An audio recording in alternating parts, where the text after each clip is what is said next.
कांद्याच्या घसरत्या दराविरोधामध्ये विंचूर येथे शेतकऱ्यांनी ठिय्या आंदोलन केलं। स्वाभिमानी शेतकरी संघटनेनं रास्ता रोकोची हाक दिली आहे। 1500 रुपये अनुदानाची शेतकऱ्यांनी मागणी केली आहे। नाशिक छत्रपती संभाजीनगर राज्य मार्गावर हा रास्ता रोको करण्यात आलाय। त्यामुळे काही काळ वाहतूक कोंडी झाली होती।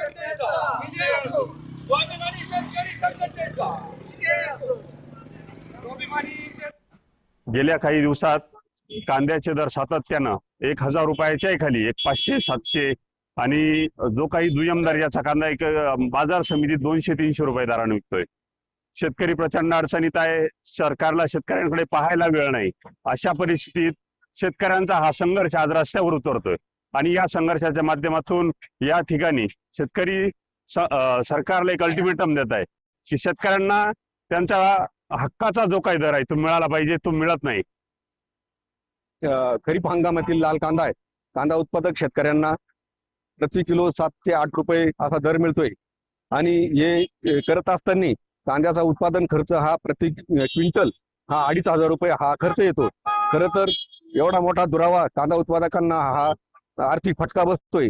या करताना राज्य आणि केंद्र सरकारने कांदा उत्पादक शेतकऱ्यांना प्रति क्विंटल 1500 रुपये असं अनुदान देऊन या लाल कांद्याच्या कांदा उत्पादक शेतकऱ्यांना न्याय द्यावा।